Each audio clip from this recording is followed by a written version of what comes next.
today we are playing Dragonglass, and as tends to be the case with these blockchain games, these crypto games, it's all a little bit complicated, so I'll try and take it slowly and explain what's going on here. So I'm playing this on an Android device, and Dragonglass is a mining game, we can see here, and it's also going through its own kind of current token generation event.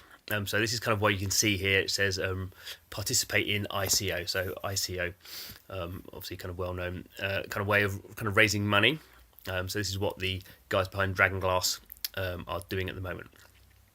And you can see here in big, the kind of biggest thing on the screen is it says DGS, which is Dragonglass Shards, and I have 1,851 point blah blah blah blah.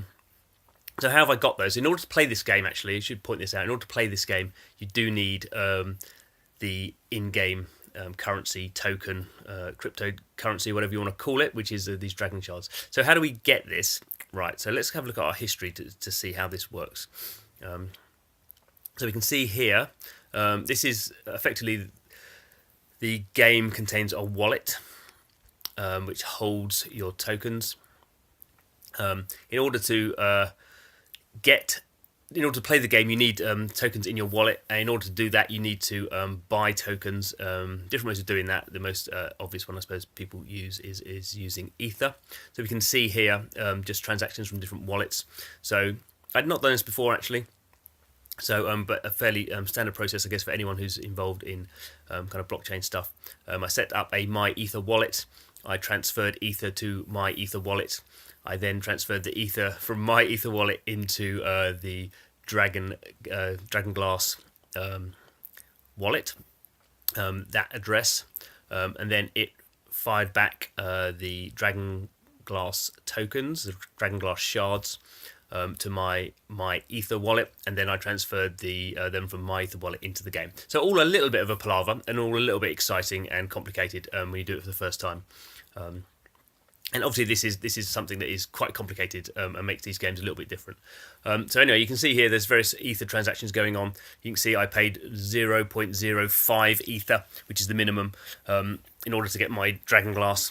And then also to play the game, I also need a bit of Ether to do the mining. So how does this actually kind of work? Well, interestingly, and I wouldn't say I totally understand it, but behind the scenes, you play the game, and as you play the game, you kind of mine more Dragonglass. So this is done in an artificial way. I'm not doing anything on my device. I'm not mining in the way that you mine, say, Bitcoin using these big computing rigs.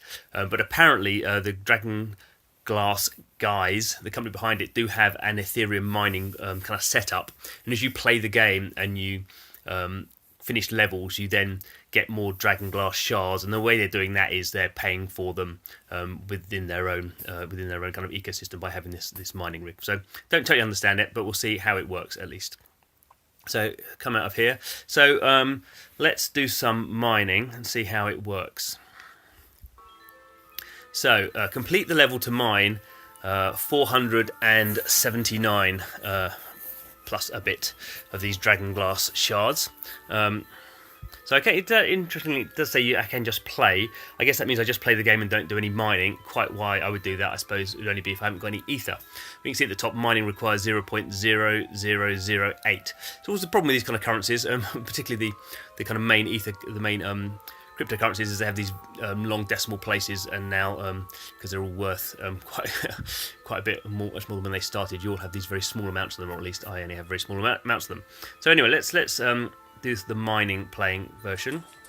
There's my little chat, and it's not really telling me what to do, is it? I assume I'm gonna. Okay, so I'm just dropping him down, and we can see he's gonna die in a minute. So if I do, okay, so he died. Oops, I fainted. I didn't quite faint, did I? Let's try again. So, okay, so let's start from the beginning. So this is going to be actually a much more complicated game than I thought it was going to be. I guess I need to do this kind of tapping quickly. As we can see, compared to other mobile games, this isn't a lot of tutorial telling you what's going on. And you could argue it's not a particularly amazing game experience. Oh, there's a gas coming down as well, it looks from the top there.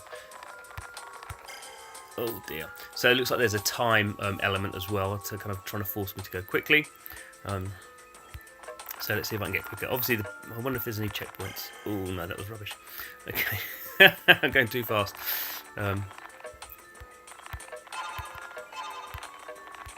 Okay, you kind of get the hang of it a little bit now.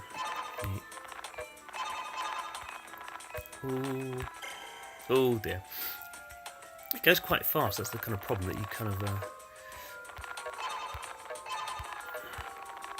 Obviously, I assume I'm supposed to be collecting these nice shiny bits. Really, that's what's giving me the mining power. But you need to. It's the reversing of direction that's that kind of issue, isn't it?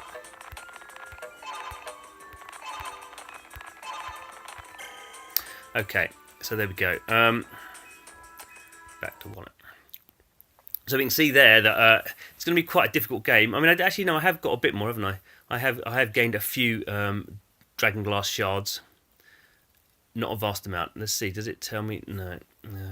Oh, have I? No, I haven't. I've got the same amount. Okay, so I do have to get to the very end of the level in order to gain those 459. Is that the right number? So I'm not going to do any more. I'm not going to force you to watch me doing badly at this game anymore. But I guess kind of the wider video is just to say, clearly we're at the very early stages of blockchain gaming, and while there's a lot of interesting stuff going on with the blockchain and how the blockchain can relate to gaming, clearly not just mobile gaming, and just happens to be this game was a mobile game. There's obviously lots of other, I guess, kind of more interestingly, kind of PC stuff is perhaps where a lot of the blockchain stuff's happening at the moment. But I guess we're in this interesting situation where blockchain's very significant and can have lots of implications for the game scene. But the kind of games it's in at the moment are not particularly games you would play other than the fact they have an interesting blockchain element. And I guess the other one is CryptoKitties, which is the most famous one at the moment, which is famous because it had a lot of people playing it, but has no gameplay really. You buy cats and then you breed them and then you get another cat. Hey ho. I'm sure, well, I know there's lots of more interesting games concepts coming in, so that's definitely what we're going to be covering on this channel. So if you are interested in the implications of blockchain on gaming, don't forget to subscribe to the channel. But other than that, thanks for watching this video and hope to see you again soon.